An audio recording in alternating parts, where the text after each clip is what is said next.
I'm Brenda, 35 years old. For 11 years, my family believed I was their incompetent daughter, stumbling through one failed job after another, too scattered to hold anything together. I smiled and let them believe every word of it. That contempt was my shield. It kept their toxic expectations and bottomless greed at a safe distance. Then my phone lit up with a text from my grandmother. 6 words. Send me the cake recipe. Anyone else would have deleted it without a second thought, but my chest went cold the moment I read it. 18 years ago, my grandmother and I created that phrase together. A distress signal, a promise. It would only ever be used if she was trapped, stripped of her freedom, controlled by someone who meant her harm. In 1 second flat, the clumsy failure disappeared. What replaced her was something my family had never once suspected existed. The cold, focused mind of a senior financial fraud investigator. They thought I was harmless. They were about to find out exactly how wrong that was. I was parked 2 blocks from her red brick house in Portland, 45 minutes later. Engine off, window cracked. Every detail registered immediately. Every curtain drawn tight. 4 brand new security cameras mounted at the roofline corners. No blind spots, no gaps, full perimeter coverage. I pulled up a wireless network scanning application I use regularly in field investigations. The radar inside the house was streaming continuous high-defin footage to a remote cloud server around the clock. Whoever set that system up wanted real-time surveillance from their own devices. This was not a family protecting an elderly woman. This was a containment operation. I spotted the postal carrier down the street and stepped out to intercept him casually. I told him I was Martha's granddaughter, hoping to surprise her, but the place looked locked down. He paused and said he hadn't seen her in months, not once at the door. Her son and his wife always collected the mail. They told him she was too weak to walk to the porch. I thanked him, got back in the car, and opened my laptop. The city's public real estate records took less than a minute to confirm what I already suspected. A legal notice was attached to the property deed. Someone had recently filed paperwork to transfer primary ownership and beneficiary rights. The application was under municipal review. They weren't just isolating her. They were making a formal legal move to take everything she owned. My first instinct was to call for a welfare check. I actually had my finger over the screen, but professional logic stopped me cold. Without concrete evidence, the police would walk in, see an elderly woman being cared for by relatives, and walk right back out. The moment they left, my access would be gone permanently. Martha would be completely unreachable. The only way in was through the front door, and the only way through the front door was to keep wearing the mask they had already dressed me in. Saturday morning, 9:00, I knocked on the door holding a tin of cookies, with my most vacant expression firmly in place. Susan answered, my stepmother. She opened the door only a few inches, her body angled to block the entrance entirely. She told me Martha was severely ill, that this was a terrible time, and started pushing the door shut. Before it latched, my father, Richard, appeared in the hallway. He glanced nervously toward the street, clearly worried about the neighbors watching a scene play out on his front porch. He pulled the door open and told Susan to let me in. His exact words were, "What could she possibly do?" I walked straight into the living room. Martha was sitting on the large floral sofa. The sight of her hit me harder than I expected. She looked shockingly frail, pale, hunched, diminished. Her reading glasses were gone from the side table, making it impossible for her to read any documents placed in front of her. The cordless telephone was gone too. No outside contact, no ability to review paperwork, completely isolated. When she heard my footsteps, she raised her head. Her eyes found mine for just a fraction of a second. She knew exactly why I was there. My brother Daniel walked out of the kitchen with a mug of coffee, looked me up and down with a slow smirk, and zeroed in on my worn jacket and scuffed shoes. He asked if I'd lost another job, said this house had no money for me to borrow. Richard joined him, and they both stood there, arms crossed, delivering a performance of condescension they clearly enjoyed very much.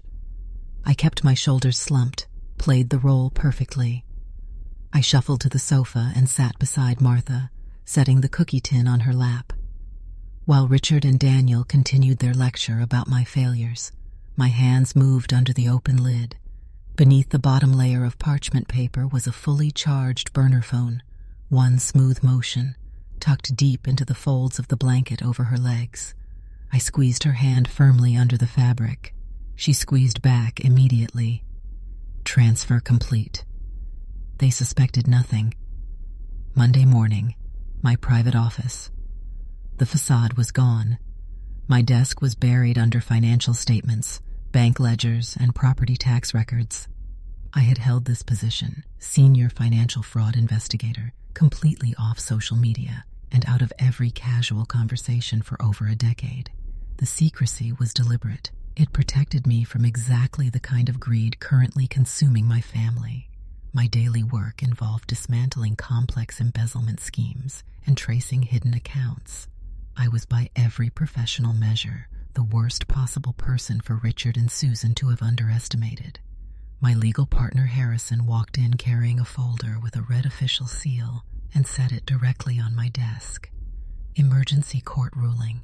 We now had full legal authority to unseal my family's private trust fund records. Every transaction, every wire transfer, every legal modification made to Martha's estate over the last 5 years. The discrepancies took minutes to find. Richard and Susan had submitted a new power of attorney document to the financial institution managing the trust. It was designed to hand them total unchallenged control over her bank accounts, investment portfolios, and real estate.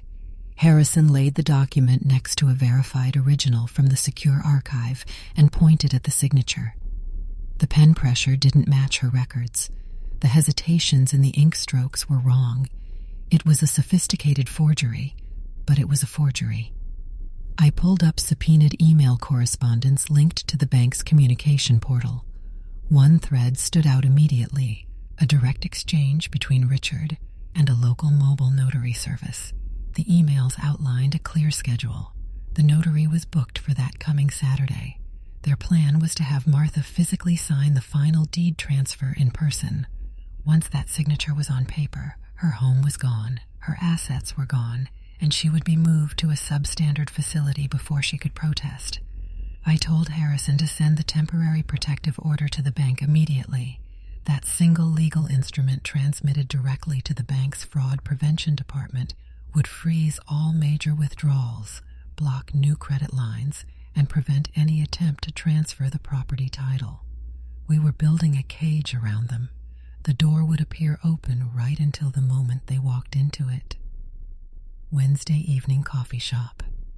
My best friend Claire sat across from me, watching me stare into a cold cup of dark coffee. The weight of the investigation had been pressing down on me for days.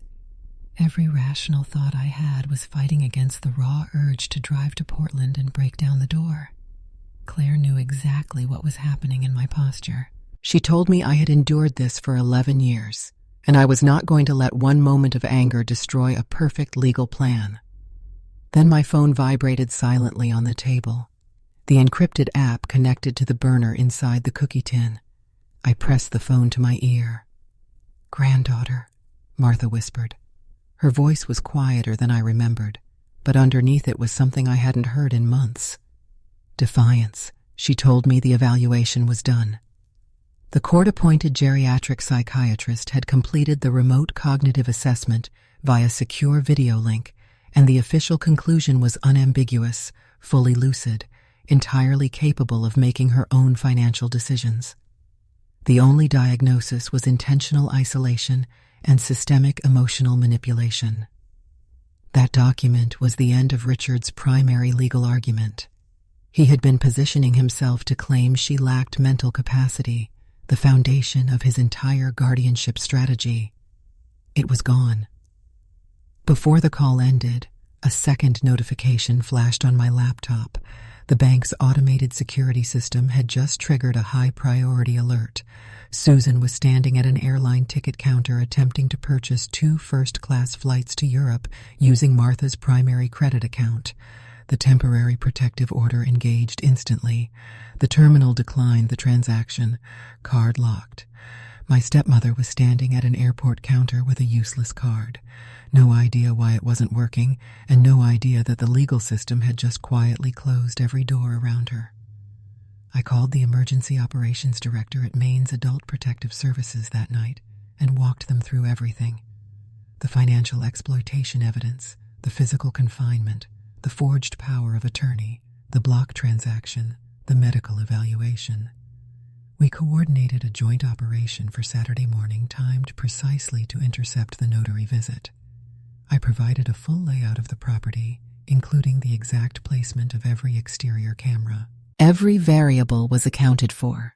Richard and Susan had no exit. Saturday, 10 in the morning. The living room smelled like fresh printer ink. A thick stack of property transfer documents sat on the glass coffee table. Richard and Susan were pressed against Martha on both sides, pinning her to the sofa, blocking any escape. Richard shoved a pen into her trembling hand and tapped the signature line of the deed relinquishment form. He leaned directly into her face and told her to sign it. He asked her if she wanted to spend the rest of her days in what he called a disgusting, stinking asylum. He had no idea his timeline was already over. I pushed the front door open. It cracked against the hallway wall and the room froze. I walked into the center of the living room. No slumped shoulders, no vacant expression, no faded jacket bought to sell a lie. Harrison followed me in with a leather folder of executed court warrants, and 2 uniformed officers stepped in behind him. I told them to put the pen down. I told them the charade was finished. A licensed notary was standing awkwardly in the far corner of the room. He had been hired to verify a signature and had no idea he was about to become a material witness in a felony fraud case. The moment Harrison stepped forward and held up the temporary protective order bearing the court's official seal, the color drained completely from the notary's face. He stepped back from the table immediately. Richard and Susan stood perfectly still, processing. The confident, controlled authority they had performed for months was dissolving in real time. Richard's jaw tightened as his eyes moved from the warrant to the officers to me. He opened his mouth once and closed it. The officers formally presented the arrest warrants: elder financial abuse, forgery of legal documents, fraudulent power of attorney submission, unlawful confinement. They were taken out of that house in handcuffs, while Martha sat on the sofa watching every second of it. I sat beside her after they were gone. I took her hand. She looked at me the way she had looked at me my entire life, like she had always known exactly who I was, even when everyone else in that house had been completely certain I was nobody. 11 years of silence, 11 years of contempt, 11 years of being the family failure. Every single second of it had been worth it for this exact moment.